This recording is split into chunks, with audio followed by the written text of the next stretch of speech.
Magsitayo po ang lahat para sa orasyon.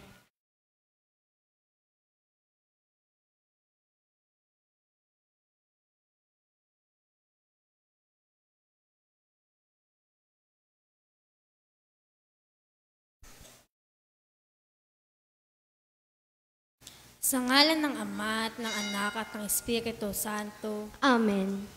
Ang anghel ng Panginoon ay nagbalita kay Santa Maria. At siya'y naglihila-lang ng Espiritu Santo. Abaginoong Maria, napupuno ka ng grasya, ang Panginoong Diyos ay sumasa iyo. Bukod kang pinagpala sa babaeng lahat, at pinagpala naman ang iyong anak na si Jesus. Santa Maria, Ina ng Diyos, ipanalangin mo kaming makasalanan, ngayon at kung kami mamamatay. Amen. Narito ang alipin ng Panginoon. Pagharap nawa sa akin ng ayon sa wika mo. Abaginoong Maria, napupuno ka ng grasya, ang Panginoong Diyos ay sumasa iyo. Bukod kang pinagpala sa babaeng lahat, at pinagpala naman ang iyong anak na si Jesus. Santa Maria, Ina ng Diyos, ipanalangin mo kaming makasalanan, ngayon at kung kami mamamatay. Amen. At ang salita ay nagkatawang tao. At nakipamuhay sa atin. Abaginoong Maria, napupuno ka ng grasya, ang Panginoong Diyos ay sumasa iyo. Bukod kang pinagpala sa babaeng lahat, at pinagpala naman ang iyong anak na si Jesus. Santa Maria, Ina ng Diyos, ipanalangin mo kaming makasalanan, ngayon at kung kami mamamatay. Amen. Ipanalangin mo kami, O Santa na Ina ng Diyos, nang kami maging dapat makinabang sa mga pangako ni Kristo. manalangin tayo.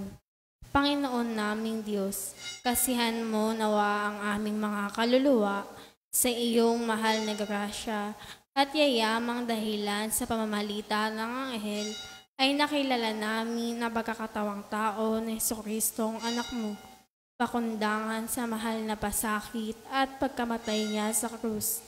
Papakinabangan mo kami ng kanyang pagkabuhay na magmuli sa kadakilaan sa langit sa pamamagitan ni Jesucristo ang aming Panginoon. Amen. Luwalhati sa Ama at sa Anak at sa Espiritu Santo. Kaparang sa unang-una ngayon at magpakilanman, magpasawalang hanggan. Amen. Sa ngalan ng Ama at ng Anak at ng Espiritu Santo. Amen. Ang mamumuno po sa ating banal na pagdiriwang ngayon ay ang ating pong butihing Kura Paroko, Reverendo Father Douglas Badong.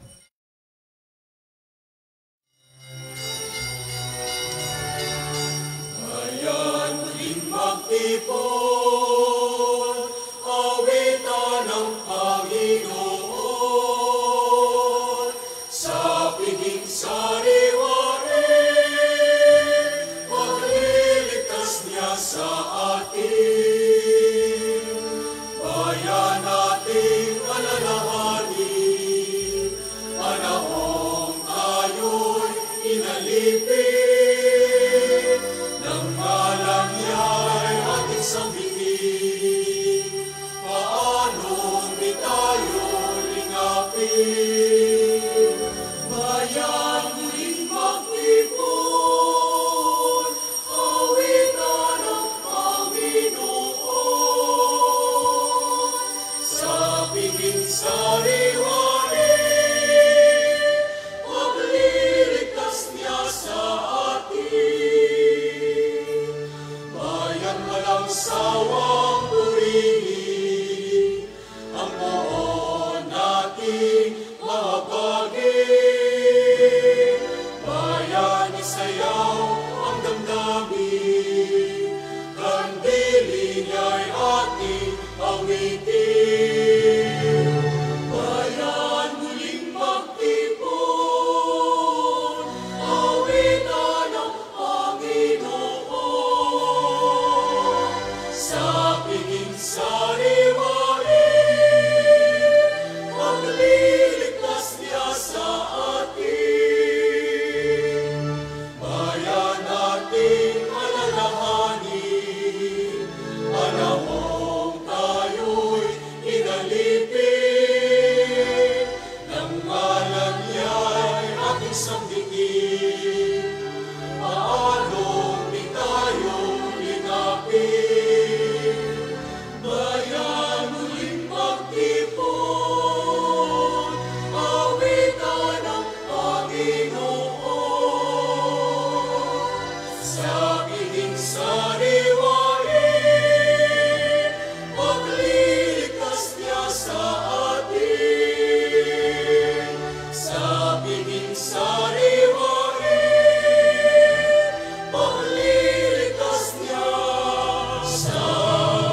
panahon at ngayon po ang pandaigdigang araw ng mga may sakit, yung kaya atin pong isama sa ating mimisa ang kagalingan para sa lahat po ng mga may karamdaman. Mga kapatid, aminin natin ang ating mga kasalanan upang tayo maging marapat gumanap sa banal na pagdiriwang. Inaamin ko sa makapangyarihang Diyos at sa inyo mga kapatid na lubha ako nagkasala sa isip, sa salita at sa gawa at sa aking pagkukulang.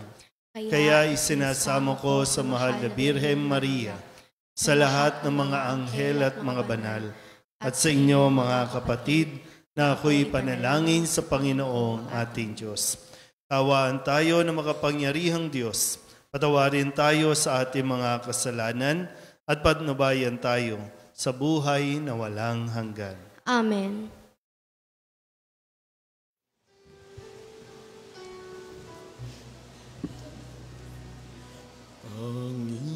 Panginoon, kaawaan mo kami, kaawaan mo kami. Panginoon, kaawaan mo kami, kaawaan mo kami. Kristo, kaawaan mo kami, kaawaan mo kami.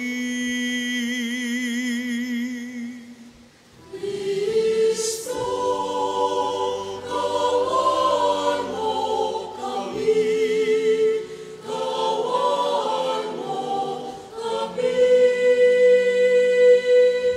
Panginoon, kaawaan mo kami, kaawaan mo kami. Panginoon, kaawaan mo kami, kaawaan mo kami.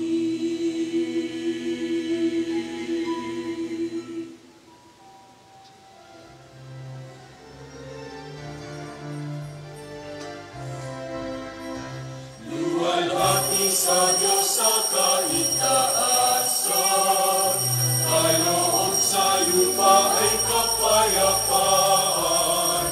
Pinupuri ka, itinagdaraman, sinasamba ka dahil sa dakila mong kalwalhatian. Panginoon naming Diyos, Hari ng langit, Amang makapangyarihan, Panginoong Jesucristo, Bugtong na anak ng Diyos, Kordero ng Ama. Ikaw na nag-aalis ng mga kasalanan ng sanlibutan. Tanggapin mo ang aming kahilingan, ikaw na naluluklong sa kanan ng Ama. Maawa ka sa amin, ikaw lamang ang banal, Panginoong Jesucristo, kasama ng Espiritu, sa luwalhati ng Ama. Amen, amen, amen,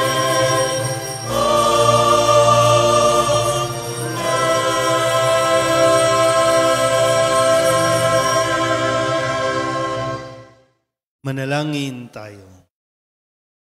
Ama naming makapangyarihan, pinangangatawanan mong manahan sa mga may loobing tapat at maaasahan. Sa kagandahang loob mo, kami naway makapamuhay bilang mga mapalad na maging iyong tahanan sa pamamagitan ni Jesucristo kasama ng Espiritu Santo magpasawalang hanggan. Amen. Magsiupo ang lahat. Itinatakda sa mga Israelita sa lumang tipan kung paano makitungo sa mga kitongin. ang pagkakatakot at pagkamuking. Ito ang pamantayan sa pag-unawa natin sa Ebanghelyo sa araw na ito. Pagbasa mula sa aklat ng Levitiko. Sinabi ng Panginoon kina Moises at Aaron, kung ang balat ni inuman ay magbabago ng kulay, mamamago o kaya'y magkakaroon ng singaw na parang ketong, dadalin siya kay Aaron o sa mga anak niyang saserdote. Ituturing siyang marumi at di ito dapat kaligtaang ipahayag ng saserdote. Ang mga ketong ay dapat magsuot ng sirang damit, hindi magsusuklay, tatakpan ng kanyang nguso at laging sisigaw ng marumi-marumi. Hanggang may sugat siya'y ituturing na marumi at sa labas ng kampamento mamamahay na mag-isa. Ang salita ng Diyos. Salamat sa Diyos. Salmong tugunan sa pamamagitan ng pag-awit, sa iyong tulong at pagtubos, ako'y binigyan mong lugod.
Mapalad ang tao na pinatawad na yaong kasalanan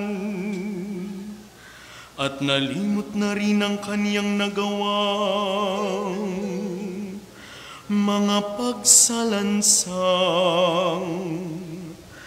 Mapalad ang taong sa harap ng poon ay di naparatangan, dahilan sa siya ay di nagkasala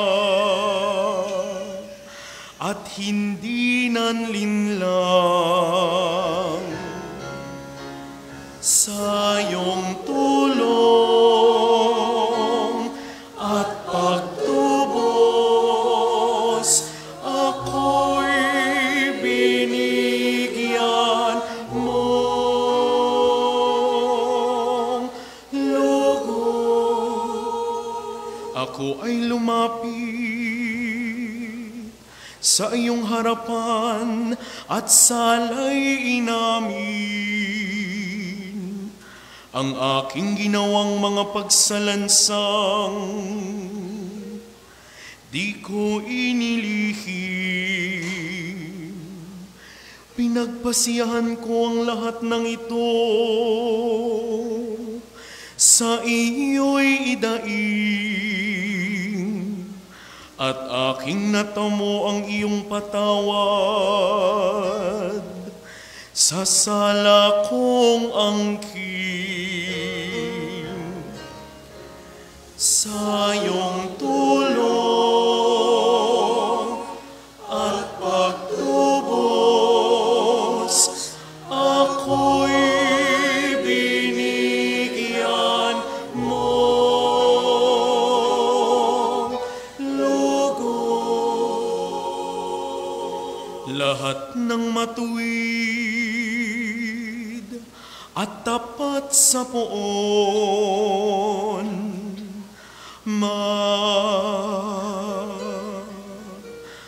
galak na lubos, dahil sa natamo nilang kabutihang kaloob ng Diyos. Sumigaw sa lahat ang lahat ng taong sa Kaniya'y sumunod. Sa iyong tulong at pagtubos, ako'y binigyan mo lugod.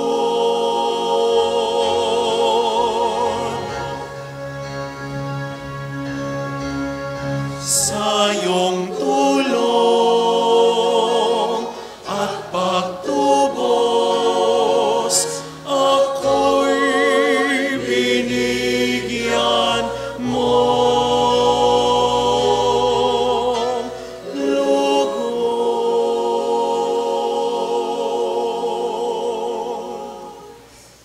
Inihahayag ni Apostol Pablo ang kanyang sarili bilang huwara ng pagsunod kay Kristo. Makakaya kaya nating sabihin ito ukol sa ating sarili? Lahat ba ng ginagawa natin ay para sa ikararal ng Diyos?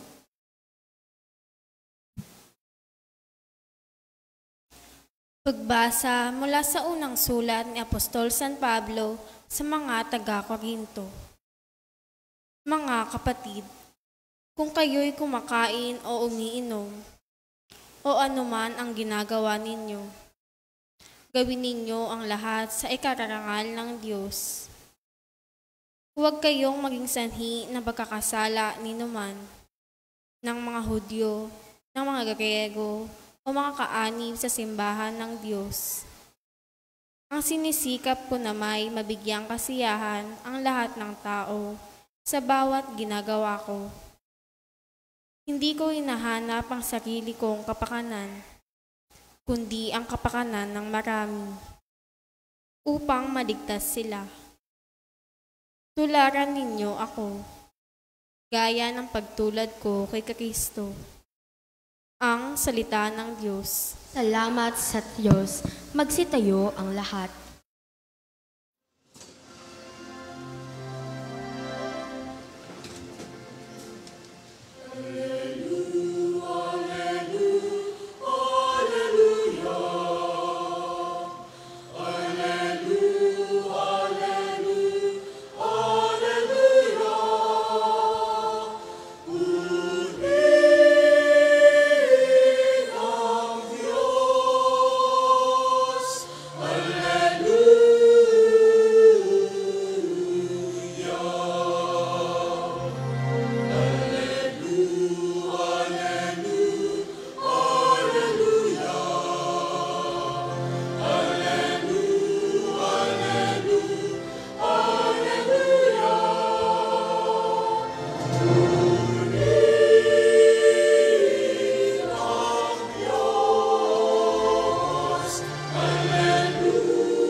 Sumainyo ang Panginoon. At sumainyo rin. Ang mabuting balita ng Panginoon ayon kay San Marcos. Papuri sa iyo, Panginoon.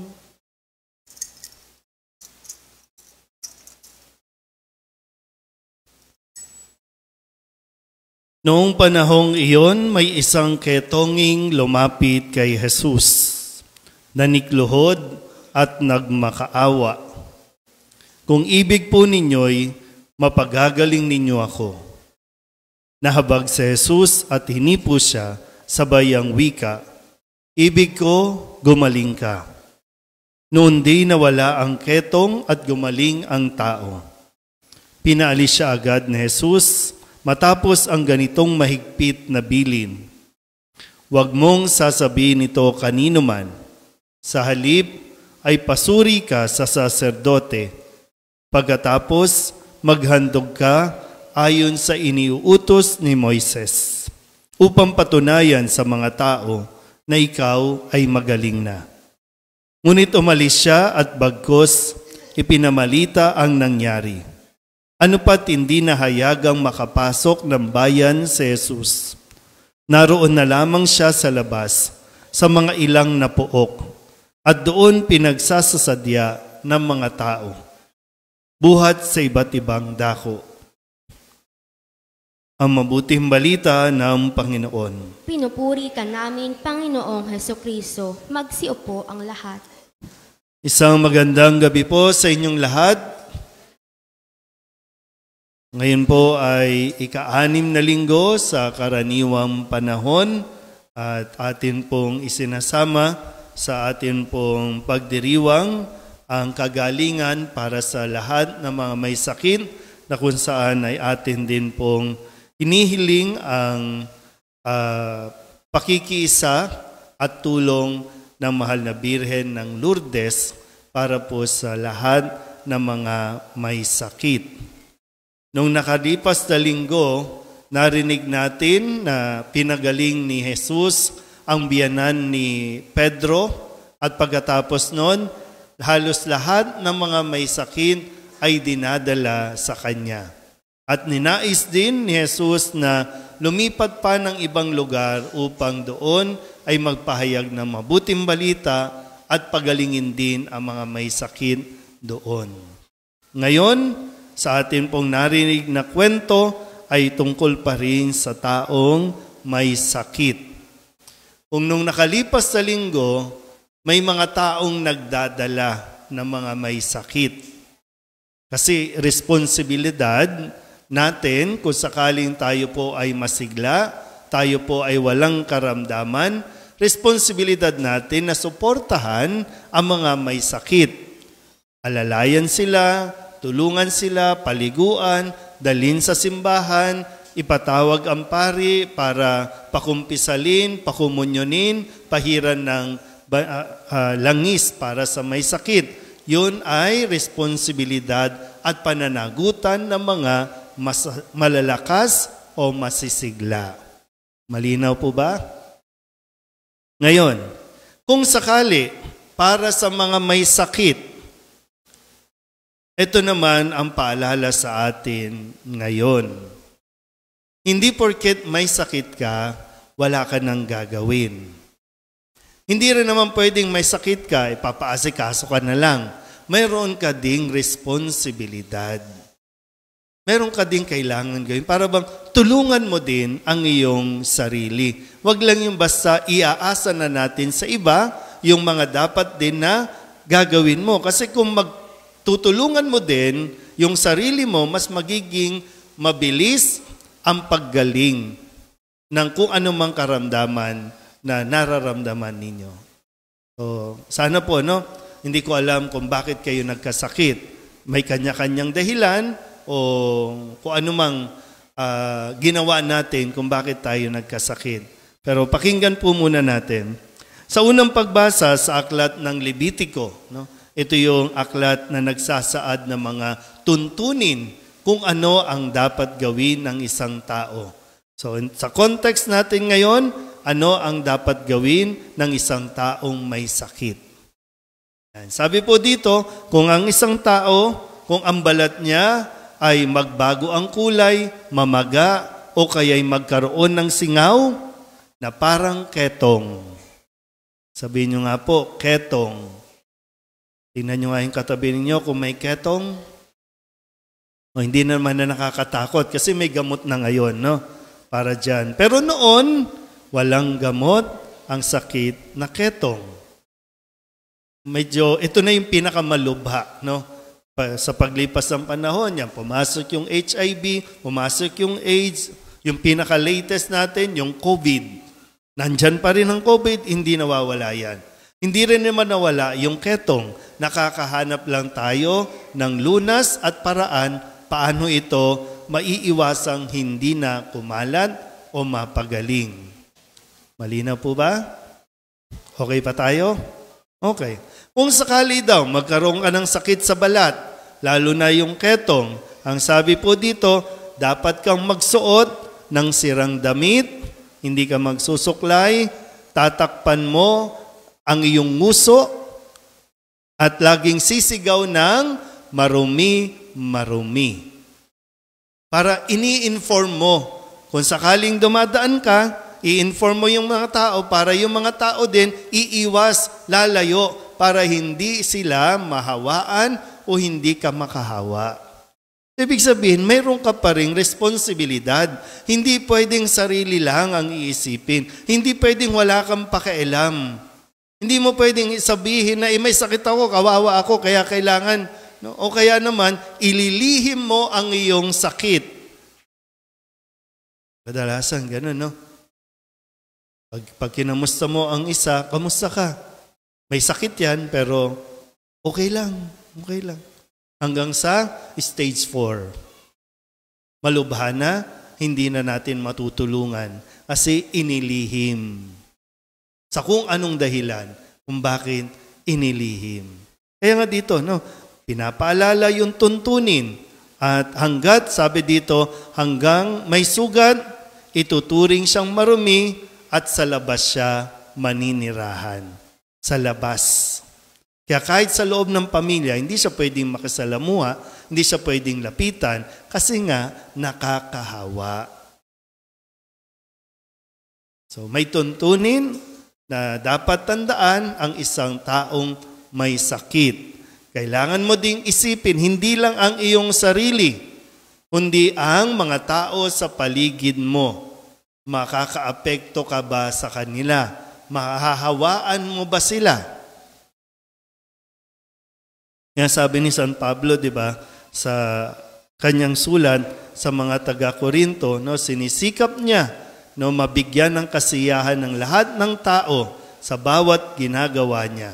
At hindi ang sarili niyang kapakanan ang kanya lang iniisip, kundi ang kapakanan din ng marami. Kaya, napapaisip ako, no, anong ginagawa nung taong may ketong doon sa kung nasaan si Jesus? Kasi may lumapit kay Jesus, no? Nanikluhod, nagmakaawa, lumapit kay Jesus. Babalikan natin yung aklat ng Levitico. Palihim siyang lumapit. So, hindi ko alam ilan na ang nadikitan niya. Di ba ganun pag COVID, no? So lahat ng nadikitan mo, lahat ng nasa paligid mo ay, ano nga tawag natin doon? Anong tawag natin doon, di ba? Ano yan? Kapag nakasama kita, nakasalamuha kita, pwede ka na rin maging COVID noon. Pwedeng carrier ka na, pero may tayong mga terms noon, no? Nung suspected, ganyan, no? Basta, ganyan. Pero siguro dito, i-imagine natin, no? Kasi dapat, yung tao, sisigaw ka ng marumi, para i-alerto mo yung mga tao, di ba? Pero dito, sabi sa Ebanghelyo, may lumapit kay Jesus, nanikluhod, nagmakaawa. At ang sabi, kung ibig po ninyo, mapapagaling ninyo ako.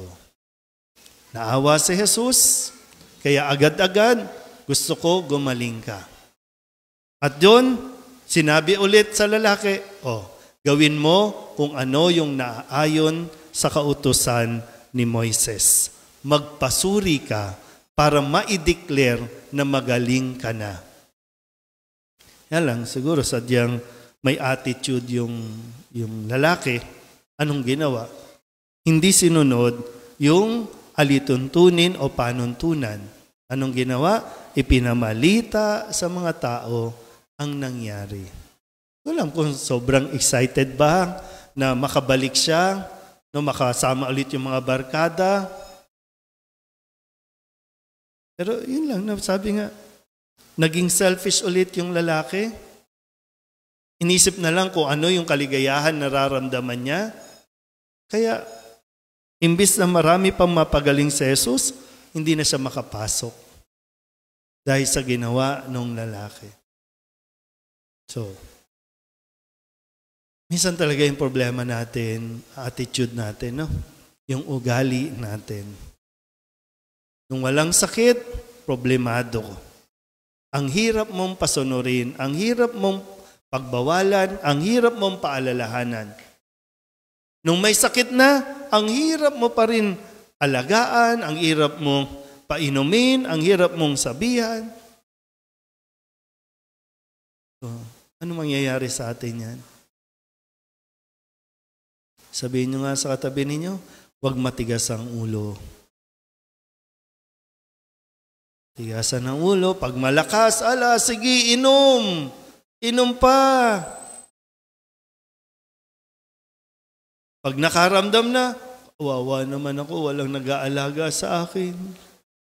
Walang gamot sa center. Mahirap pong magkasakit dito sa bansa natin, ha? Tandaan nyo yan. Hindi maayos ang health healthcare natin, no? Kaya mahirap magkasakit. Walang maayos na programa ang gobyerno para sa mga nagkakasakit. Kung mayroon mga health insurance, kulang pa rin. Kaya imbis na gumaling ang may sakit, lalong nagkakasakit. Pero bago tayo humantong doon sa pagkakasakit, tiyakin na natin na sinusunod natin yung mga prescribe o prescriptions, mga alituntunin, mga dapat nating gawin para mas makaiwas na tayo doon. And nabanggit ko to last week, di ba? No? Nung bata-bata pa, ayaw mag-exercise. Kung kailan 60 years old, sumba ng sumba. Hindi na nga makasabay sa tugtog, di ba? Ngayon, simulan na ngayon yan. Tapos pag nagkasakit, drama-drama. Pinababayaan. Ay ngayon pa lang, huwag mong pabayaan. Kasi kailangan, sabi nga, no, isipin mo din, no, pag nagkasakit ako, meron ba akong sapat na ipon? Meron ba ako para hindi rin naman ako nakaka-agrabyado, nakaka-perwisyo sa iba? Kasi di man, minsan mga kapatid ninyo, mga pamilya ninyo, may kanya-kanya din silang mga inaasikaso. Mahirap.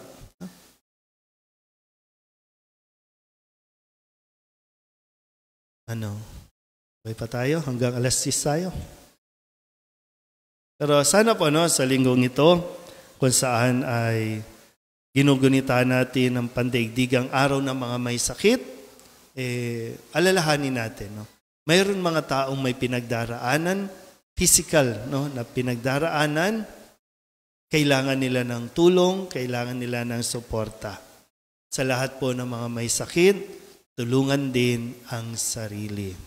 Magdasal, manalig lang, lumapit kay Jesus, kasi wala namang ibang pwedeng makapagdulot sa atin ng kagalingan, kundi si Jesus pa rin.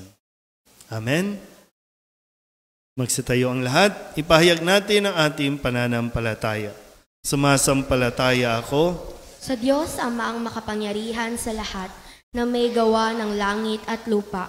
Sumasampalataya ako kay Hesukristo, iisang anak ng Diyos, Panginoon nating lahat. Nagkatawang tao siya, lalang ng Espiritu Santo, ipinanganak ni Santa Mariang Berhen, pinagpakasakit ni Poncio Pilato, ipinako sa krus, namatay inilibing, nanaog sa kinaroroonan ng mga yumao, nang may 3 araw na buhay na magmuli, umakyat sa langit, naluluklok sa kanan ng Diyos Amang makapangyarihan sa lahat. Doon magmumulang paririto at huhukom sa nangabubuhay at nangamatay na tao. Sumasampalataya naman ako sa Diyos Espiritu Santo, sa banal na simbahang katolika, sa kasamahan ng mga banal, sa kapatawaran ng mga kasalanan, sa pagkabuhay na muli ng nangamatay na tao, at sa buhay na walang hanggan. Amen. Pinagaling ni Jesus ang isang ketongin kahit na ito'y mangangahulugang si Jesus ang magmimisulang ketongin pagkatapos. Sadyang dakila ang pag-ibig ng Diyos sa tao, kaya ating hilingin sa ating Ama, Panginoon, dinggin mo ang aming panalangin. Panginoon, dinggin mo ang aming panalangin. Taglayin nawa ng simbahan at ng mga pinuno nito ang tapang na ibinubunsod ng Espiritu Santo. Nang sa gayoy mapangatawanan ang pangakong maging simbahan ng mga dukha, manalangin tayo. Panginoon, dinggin mo ang aming panalangin. Huwag nawang matakot ang mga namumuno sa pamahalaan na bumalangkas ng mga programa na maaaring umani ng batikos, subalit tunay namang mapakikinabangan ng mga maralita. Manalangin tayo. Panginoon, dinggin mo ang aming panalangin. Bigyang pag-asa at lunas mo nawa ang mga kapatid naming may sakit at dumaraan sa matinding pagsubok sa buhay. Manalangin tayo. Panginoon, dinggin mo ang aming panalangin. Manindigan nawa ang ating pamayanan sa dangal na narapat sa bawat tao. Kupkupin nawa natin at ipagtanggol ang karapatan ng mga matatanda, mga may kapansanan at mga bata. Manalangin tayo. Panginoon, dinggin mo ang aming panalangin. Tanggapin nawa ng Panginoon ang lahat ng mga mahal natin sa buhay na pumanaw na. Patuloyin nawa sila sa kanyang kaharian kung saan pinapawi ang paghihirap at kalungkutan. Manalangin tayo. Panginoon, dinggin mo ang aming panalangin. Idulog din natin sa Panginoon ang ating mga personal na kahilingan at mga panalangin para sa ating mga pamilya, kasama ang mga kahilingan ng mga nanonood sa online. Lahat ng mga misang pasasalamat, espesyal na intensyon, mga agarang paggaling ng mga may sakit, at ang lahat ng mga kaluluwa na inihiling na ipagdasal sa misang ito.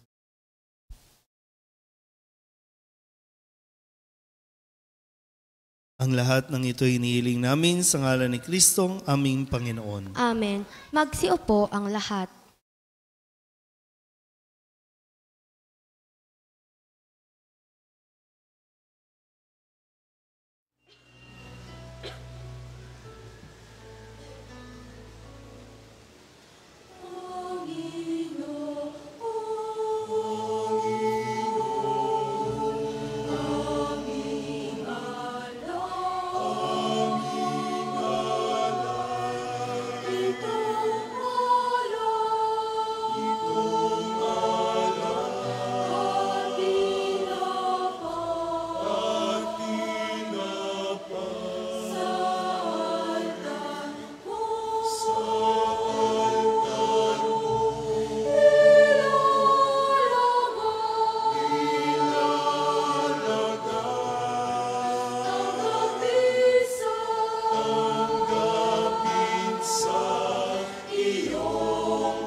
Manalangin kayo mga kapatid upang paghahain natin ang kalugdan ng Diyos Amang makapangyarihan. Tanggapin nawa ng Panginoon itong paghahain sa iyong mga kamay sa kapurihan niya at karangalan sa ating kapakinabangan at sa buong sambayanan niyang banal. Ama naming lumikha, kami naway dalisayin at panibaguhin ng aming gaganapin paghahain.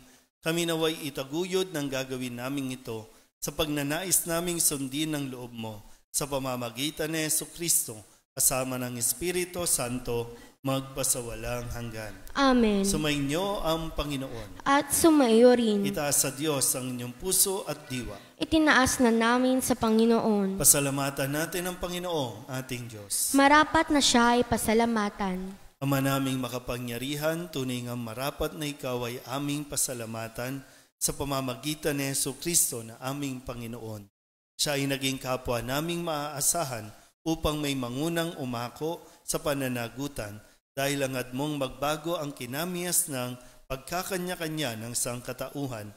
Bunga ng pagtitiis, siya ay nanaig at ang kamatayan ay kanyang nalupig, kaya't siya ang aming daan para aming masapit ang iyong tapat at maaasahang pag-ibig. Kaya kaysa ng mga anghel na nagsisiawit ng papuri sa iyo, nang walang humpay sa kalangitan, kami nagbubunyi sa iyong kadakilaan.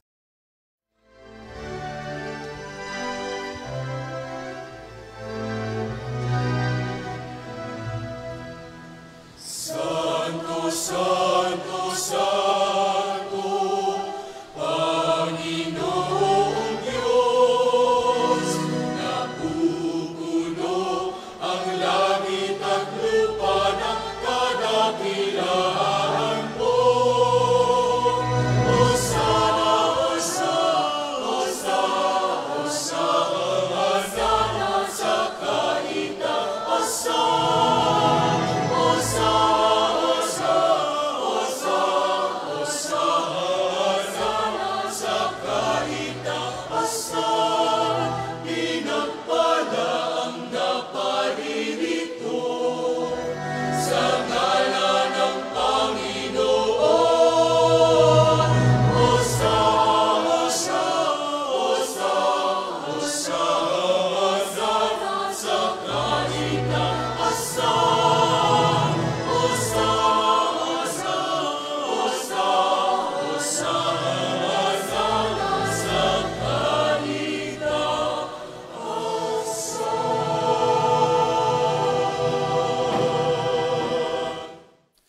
Ama naming banal, ikaw ang bukal ng tanang kabanalan.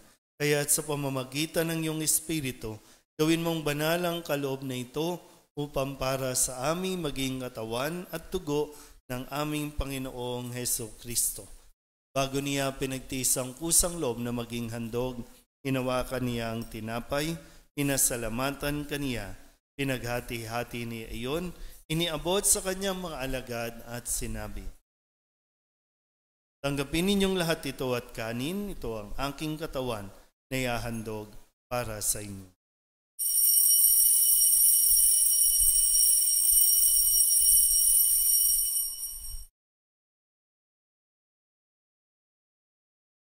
Hindi naman nung matapos ang hapunan, hinawakan niya ang kalis, muli kaniyang pinasalamatan. Iniabot niya ang kalis sa kanyang mga alagad at sinabi, tanggapin ninyong lahat ito at inumin. Ito ang kalis ng aking dugo ng bago at walang hanggang tipan. Ang aking dugo na ibubuhos para sa inyo at para sa lahat sa ikapagpapatawad ng mga kasalanan. Gawin ninyo ito sa pag-alaala sa akin.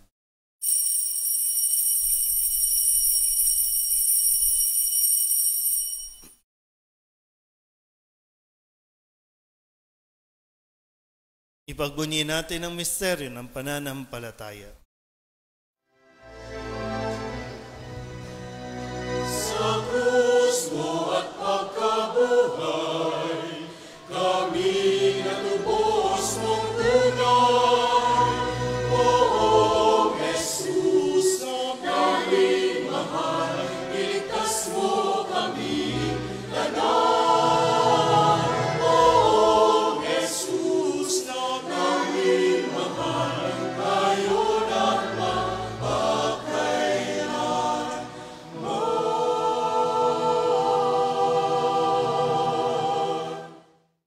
Ama, ginagawa namin ngayon ang pag-alaala sa pagkamatay at muling pagkabuhay ng iyong anak. Kaya tiniaalay namin sa iyo ang tinapay na nagbibigay buhay at ang kalis na nagkakaloob ng kaligtasan. Kami nagpapasalamat dahil kami iyong minarapat na tumayo sa harap mo para maglingkod sa iyo. Sinasamo namin kami magsasalo-salo sa katawan at dugo ni Kristo ay mabuklod sa pagkakaisa sa pamamagitan ng Espiritu Santo. Ama, lingapin mo ang iyong simbahang laganap sa buong daigdig. Puspusin mo kami sa pag-ibig kay San Francisco na aming Papa at ni Jose na aming Obispo at ng Tanang Kaparian. Alalahanin mo rin ang mga kapatid namin na himlay na may pag-asang sila'y muling mabubuhay, yun din ang lahat ng mga pumanaw. Hawaan mo sila at patuloyin sa iyong kaliwanagan. Hawaan mo at pagindapating kaming lahat na makasalo sa iyong buhay na walang wakas. Kaysa ng mahal na Birhen Maria na ina ng Diyos, ng kabiyak ng puso niyang si San Jose, kaysa ng mga apostol at ng lahat ng mga banal na namuhay dito sa daigdig na kalugod-lugod sa iyo, may pagdiwang nawa namin ang papupuri sa ikararangal mo sa pamamagitan ng iyong anak, aming Panginoong Jesucristo. Sa pamamagitan ni Kristo, sama niya at sa Kanya, lahat ng parangal at papuri sa iyo, Diyos Ama, makapangyarihan, kasama ng Espiritu Santo, magpasawalang hanggan.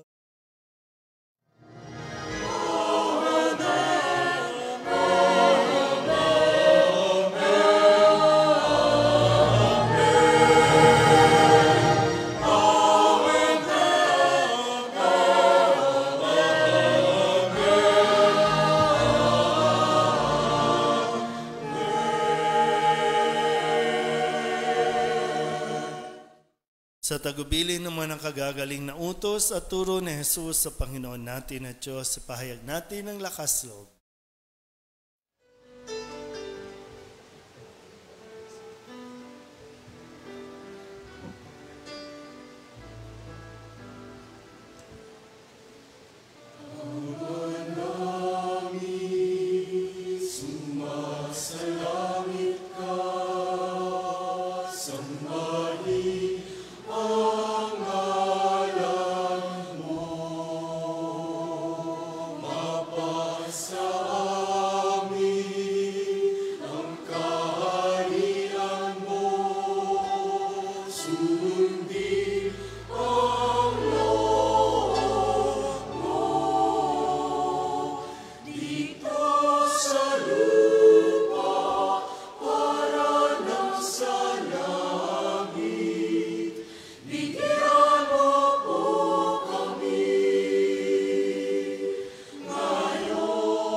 Inihiling namin kami iadya sa lahat ng masama, pagkalooban ng kapayapaan araw-araw, iligtas sa kasalanan at ilayo sa lahat ng kapahamakan, samantalang aming pinananabikan ang dakilang araw ng pagpapahayag ng tagapagligtas naming sa Jesucristo.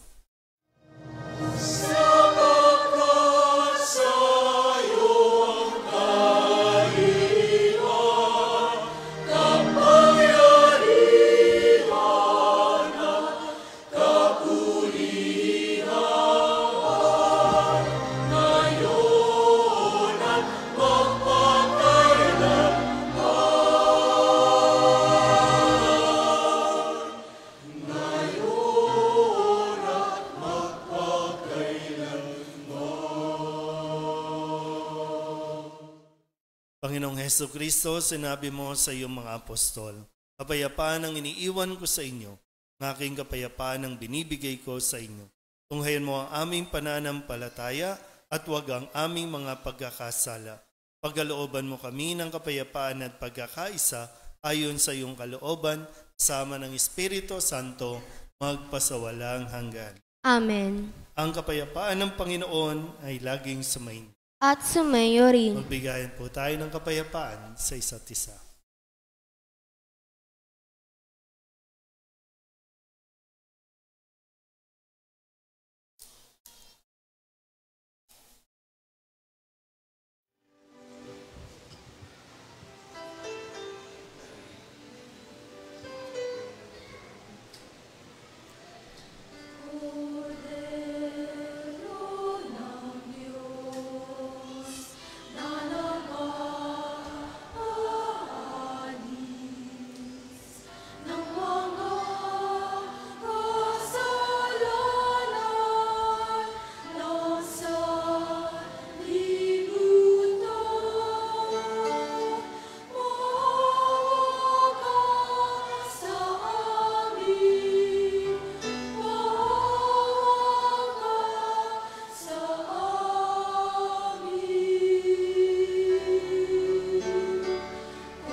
Ito ang kordero ng Diyos. Ito ang nag-aalis ng kasalanan ng sanlibutan.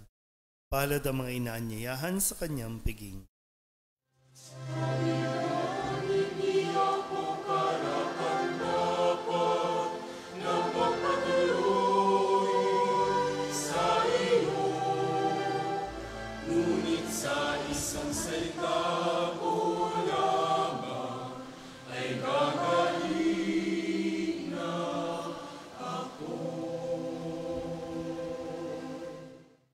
Katawan ni Kristo. Amen.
Paanyaya, pagkatapos ng ating banal na misa ay ang prosesyon para sa karangalan ng mahal na Birhen ng Lourdes.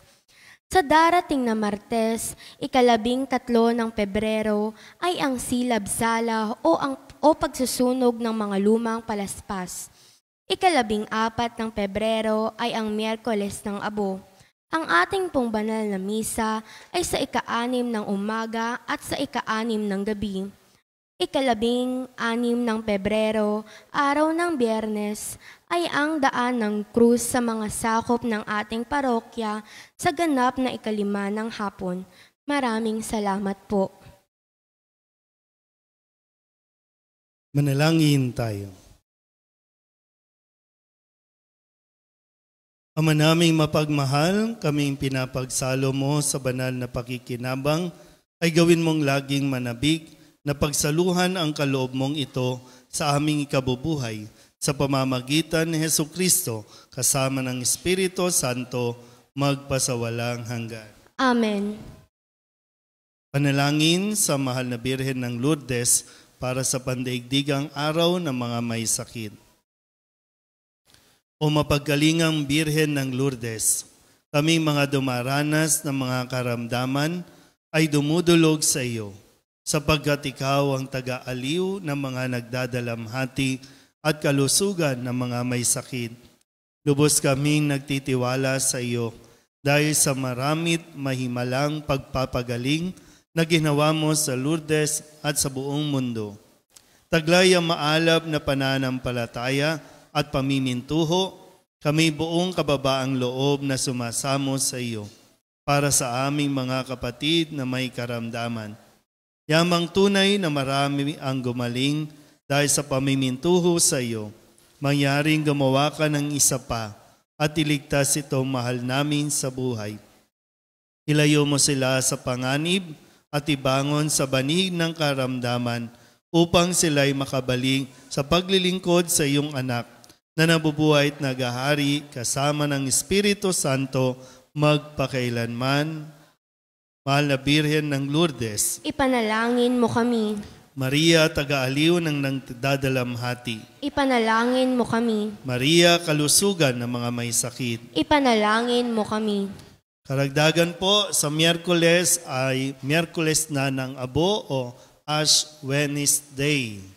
So, ibig sabihin, kung magpapalagay ka ng abo, handa kang mag-observe ng fasting and abstinence. Malinaw ba? Kung magpapalagay ng abo, magpa-fasting. Isang kumpletong meal, 1 full meal lang. So pipili ka, kapag kumain ka ng breakfast, di ka nakakain ng lunch at dinner.